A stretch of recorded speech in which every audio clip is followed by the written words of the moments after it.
Is anyone else getting a bit of deja vu here?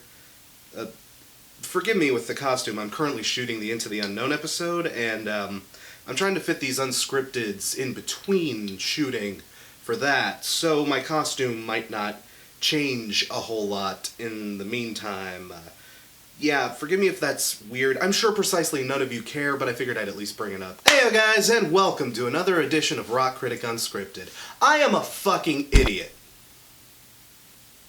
Let me back up. See, I didn't think this album was coming out until March 11th, so I figured I had way more time to prepare for it before then, but it turns out that is its Spotify release date. This thing's been out since the 26th, and I'm only just, as of last week, catching up to it. I'm sorry, guys. I'm dumb. You ever notice that? I'm kind of adult. But yeah, 1975. Holy shit, was I excited for this one, because the previous album, damn, it was so good. Like, oh, I loved it. Loved it, loved it, loved it. Like, I still give that album several spins a month. It's just so goddamn catchy and bombast, and it's just one of the most solid, like, pop rock albums we've gotten pretty much in this possibly decade. I was so impressed by just the amount of energy and just crazily tight musicianship with their initial self-titled debut. Like, God, that album is just a masterclass in creative, interesting, and downright catchy pop, rock, hybrid sort of songcraft. It's masterclass level. So when this album was announced, I was obviously just psyched. So psyched. Until I heard the particulars with this album.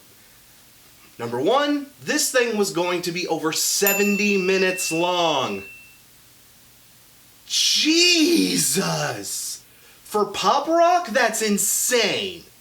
Like, the whole goal of pop rock is to be quick and catchy and, you know, just listenable enough to get yourself on the radio 1,000 times. Maybe score yourself some, like, bullshit TV spots. A 73-minute album is bananas in that genre. Number two, I heard this was going to be a lot more atmospheric. Like, the band themselves said that they were heavily influenced by, you know, artists like Sigur Rós and D'Angelo and My Bloody Valentine, which, you know, all excellent artists in their own right, but, I mean, considering what their previous albums sounded like, those two just did not seem like a fit, you know what I'm saying? I mean, I love chocolate and I love puppies, but chocolate-covered puppies sounds like a terrible idea. Don't try it at home. I don't want to know. And number three, that title. It's up there. I'm not saying it. It's dumb. That may be one of the dumbest album titles I've seen in years. It's almost as bad as The Boy Bands Have Won, etc., etc., etc., etc., etc., etc. Yeah, Chumbawamba got really weird after Tub Thumping. This title sucks, I'm sorry. Like, regardless of context or whatever, yeah, no. No, this is a line from a Creepy Rivers song. I'm not digging it. But those are small, you know, those are small nitpicky details, and like a book, you can't judge an album by its cover. You can judge the cover itself, because it's a lot of fun to do. I think it is. But, yeah, this was all nitpicky. At the end of the day, what matters is the music. And we sure have a hell of a lot on display, so how does it hold up? Is it worth 73 and some change minutes? Well, initially, I'd say yeah, absolutely. Like, holy fuck, does this album start off with a bang, you know? I mean, the album starts off absolutely huge with songs like Love Me, Ugh, and She's American. That's how it's spelled. I'm assuming you're supposed to pronounce it like, Ugh. These songs are just so gloriously huge and so well constructed. Like, again, one of the best features of this band is their absolutely tight, precise song crafting ability. Like, holy shit. These guys just have their songwriting and performance down to an absolute iota. One of the first things you'll notice about this album is the dominance of the keyboard. This album is completely driven by those synthesizers and pianos. Like, this is a keyboard album. I mean, not that their previous album wasn't very keyboard heavy itself, but even that album, it had a bit more emphasis on, it had some decent guitar licks in it, particularly on songs like Girls and like Chocolate had that really rich, fuzzy bass line going. But here, it's like you don't see nearly as much of that. Like, the keys are what's very prominent, but they do an excellent job with them. Like, they're kind of a weird throwback, almost. I was getting a very sort of 80s megapop feel from the keys here. And what I mean by that is, like, very bold, twangy, and very focused in the front. I got a very, like, early to mid 80s Michael Jackson vibe, like a Thriller and Bad sort of key vibe, or like Prince's stuff with the Revolution. Or maybe some of the more mainstream stuff of the Police, kind of. Like, it's all very just front heavy and twangy and just in your face, just pow synths. This is a great album for keyboardists to listen to. Like, seriously, if your instrument is the keys, or you want to learn how to create hooky sort of, hooks and real song structure that's centered around that instrument, this is a great album to listen to and study. It's very great, at least in the beginning. Like I say, like, the first 5 or 6 tracks are really, really good and strong. Building off of that same point, though, while a lot of the keys on this album are very strong and prominent, the album also does an excellent job using them atmospherically and sort of withheld, too. Like the Sigur Rós influence, which I thought was going to be a really bad idea, in places, it works actually very exceedingly well. Especially in songs like A Change of Heart and If I Believe You. Like, man, this band really can pull off that atmospheric vibe. Like, I'm impressed. I didn't think this was a part of their repertoire they'd be able to pull off, but when they do it effectively, they really, really can score. I really thought they nailed it on the head in a few places. Songs like Ballad of Me and My Brain and Paris also illustrate that more sort of withheld style. Like, the band, like, they did occasionally slow things down on the last album, but that song was more about sort of like pop energy and sort of, like, that album was very loose, very sort of flowing. That album had, that album almost had like a party vibe to it. This album dips into territories I was not expecting them to be very good at. I mean, If I Believe You is literally, it's pretty much a straight-up soul song. Like, remember how I said D'Angelo was an influence on this album? Yeah, on that song, you can really tell. I would almost think he had wrote that song for them. And the thing is, yeah, they pull it off. They do a great job with it. It's a little long, but no, they do it pretty well. I'm very impressed with the style and flexibility that this band apparently possesses. Like, you have to admire that. You really do. Like, to put out an album like this that does broaden their horizons so much as a second album, like, as, their follow-up to their successful first album. I mean, this thing had Sophomore Slump written all over it, to be frank.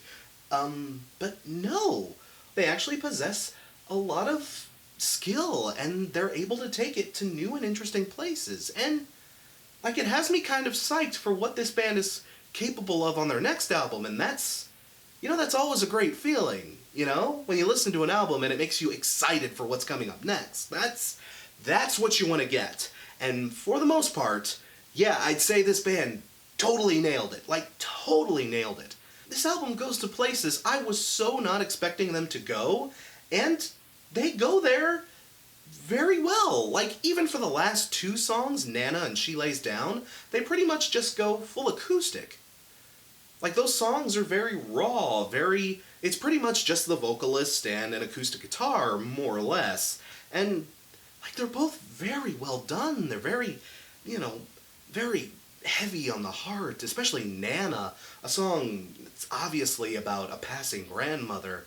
I mean, the 1975 are obviously very skilled, but I was not expecting, this much depth and range and this much capability from the guys that wrote shit like Girls and Sex and Oh, your hair smell like chocolate. I apologize for that horrible impersonation, by the way, Jesus. But yeah, I wasn't expecting it out of, those guys. Like, that album, it's good. It's insanely catchy. It's insanely listenable. It's also kind of dumb in places. Like, dumb in a sort of loose, enjoyable, sort of who gives a fuck kind of way, That album doesn't feel like it's taking itself very seriously. Whereas this album actually does feel like they're, bringing things in a bit. They're, sort of, getting a bit more serious about their art, but not in a necessarily pretentious or overly heady way. Not necessarily. And here's the hard part, guys. Like, as impressed as I am with this album, as genuinely impressed as I am, no, it's not perfect. It isn't. Like, for one thing, that 70-minute runtime, in places you do feel it. Particularly on track 7 when Please Be Naked starts playing. It has a nice, sort of atmospheric, sort of swoony kind of intro. You're wondering what it's going to lead up to, and you wonder, and you wonder, and you keep wondering for 4 minutes and 25 seconds, and then the fucking song ends. Lost My Head, the preceding track, is kind of the exact same way. That song, while it does kind of pick up in the end, it takes for fucking ever to get going. Like, the Sigur Rós influence is definitely there, but it possesses both the positives and negatives of a Sigur Rós influence. In that, man, some tracks just take fucking ever to, get picked up and started. Which, for those of us that are just super used to the band's first album, where like almost every song on that album was basically a single cut, this album is not nearly as well streamlined. Like the previous album felt like, hit, hit, hit, hit, Their previous album may have toyed with that in small places, but here, like, seriously, full tracks will be nothing but just wanking around on the keyboards, sometimes with almost no drums or guitar, or just atmospheric building, just building and building and building to no damn climax. The title track is really bad about that. In some moments, that atmosphere does genuinely build to something very explosive and very worth the build-up, but sometimes it's just wank. Like, it's just a 6-minute track that's doing nothing but this. A 5.5-minute track that's doing nothing but this. If this album didn't have Please Be Naked, Lost My Head, and the stupid fucking title track, that would be 15 minutes of wank that this album would be free of, and it would be so much better for it. In some instances, the atmosphere building does work, but man, when it strikes out, it does strike out pretty fucking hard. I mean, that just might be my personal taste. I'm not the biggest Sigur Rós fan, or, unless it's like Explosions in the Sky, where building atmosphere is kind of the only point. It's just, it's not my bag necessarily. I don't know, that's like 15 minutes of masturbation. If almost any other album had 15 minutes of fucking filler on it, I'd be much more cruel to it. But the thing is, even though this album isn't perfect, even though this album does, let's be real, it does kind of crawl up its own ass at times. But that's the thing. The places where it shines, the places where it's doing its best, the places where it really, really stands out, it stands out amazingly. When this album shines, it's downright lustrous. That came out of my mouth weird. That's a weird word to say, lustrous. It's shiny. Like, the first 6 tracks are so goddamn good. Particularly songs like Ugh and She's American. Like holy shit. Again, this is some of their best work. Like, I'd say it tops their debut. Like, man, when this album is good, it's absolutely phenomenal. The sound is another good one. This Must Be My Dream just perfectly captures that sort of dreamy, atmospheric headspace. Like, that's a song where the atmosphere building and the, like, soothing, woozy synths actually work to its benefit. Paris is another good example of that, and the 2 acoustic closing tracks are just, like I said, it shows us that this band is capable of so much more. I would not call this album a sophomore slump at all, but, you know, perhaps it was maybe a bit too ambitious. In places. Like I said, in places, no, it doesn't work. It kind of, you know, gets too heady, and, like, it has all of this build-up that kind of leads to nothing. There's a few anti-climaxes here and there, but man, on the whole, this is not an album you should miss. Like, there will be some tracks on this album you probably really don't like. There's going to be some stuff on here that you are going to press skip on every single time. I'm looking at you, title track. But, like, man, the stuff that is good is completely worth catching. Like, this album, I hate it when albums do this to me, because that's the thing. The good is phenomenal. Like, potential album of the year candidate, phenomenal, but the bad is also really just everything I don't want to see in pop music. You know, it's pretentious, it goes nowhere, it does nothing interesting, which, like, man, like, this album is really kind of a double-edged sword, but I would say that, yes, the good far outweighs the bad. And yeah, it looks like the 1975. Like, a lot of people, I think a lot of people thought those guys were probably going to be like one-hit wondery, or, you know, I don't know if a lot of people, at least a lot of people I know, didn't see a ton of, like, potential in them, you know. Like, some good songs here or there, but, you know, I don't think a lot of us thought that this band had this much talent, and yeah, turns out they do. That's pretty fucking cool, isn't it? While I do have to kind of take points off for the stuff that doesn't work, I feel like it's completely safe to say that this is an album of the year candidate easy. Maybe the stuff that I don't like will grow on me as I keep listening to it more and more. And I will be listening to this album several times throughout the year. Like, I can't wait to spin it again, frankly. But yeah, I like it when you sleep, for you are so beautiful, yet so unaware of it. Gets 4, seriously, think of a better title, out of 5. Guys, thanks again for watching another edition of Rock Critic Unscripted.